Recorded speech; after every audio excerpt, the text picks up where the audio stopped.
So in this lesson number 7, we are going to set up a preference setting which you need to do or must do whenever you are installing the Photoshop for the first time, right? So after that you set up these settings. So I'll just show you the settings which you need to do. So let's get started, guys.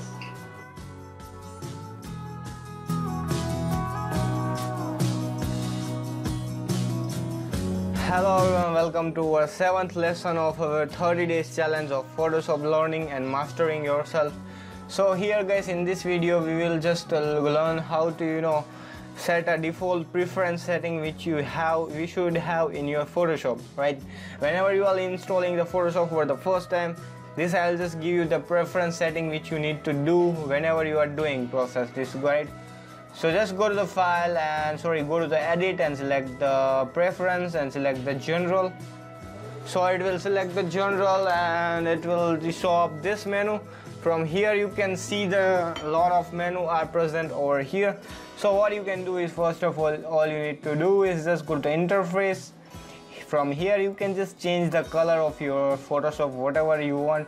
If you want a white, pure black, matte black, or whatever thing you need, you can just totally change it with the help of this preference setting. This is totally up to you.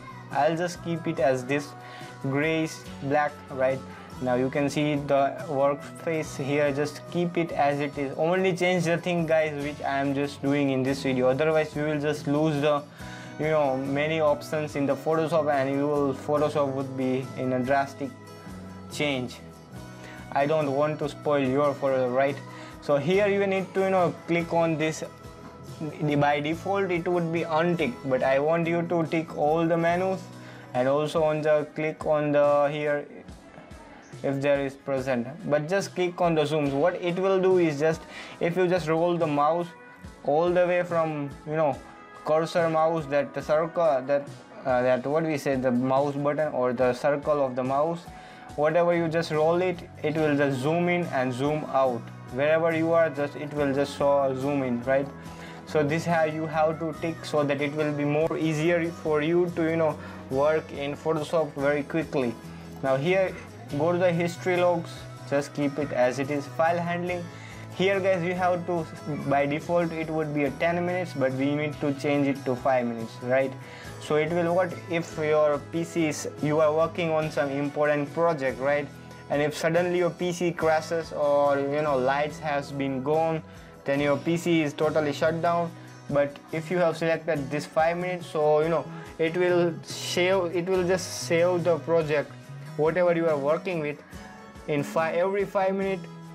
It will save up the image or the project, right? So that you can just whenever you open the Photoshop, it will just recover it, and the past 5 minutes what the changes have been done till the project started, everything would be shown in your Photoshop, so you won't lose the photo which you are working on, right? So here you need to set to 5 minutes. Now here, let's go to the performance, and guys here is one more thing. Now here you have to, by default it would be just around 25 or something, 19 would be, but here I recommend you to go to the 1000 history straight, so that you can just undo up to 1000 steps, right? You cannot just undo only a 10 to a 15 step, but here you can just do whatever you want to do the undo process, you can just do up to 1000. So you can just go backward in editing up to 1000 states. So this is important to do up to thousands. So these are the basic things, and you need to whatever the graphic card you are using, just click on this if it is not shown. And here you have to make sure that it should be more to around 68%, around something like that, so that let the Photoshop use your C drive, so that you won't get any lag or hang to your Photoshop.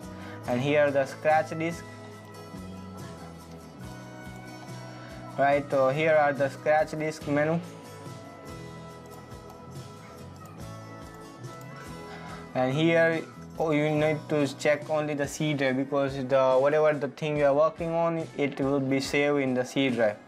And cursor, just keep it as it is. Transparency also keep as it is. Units, so whole thing you don't have to change, just these all things are necessary.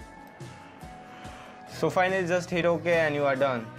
So these are the basic preference or the settings which you need to do whenever you start the Photoshop for the first time, right? So I hope you all have understood and learned or helpful this video. So let's jump to the week 2 and we'll see or learn more advanced technique that is intermediate level in our next video session. So guys, thank you for watching and bye till the next video.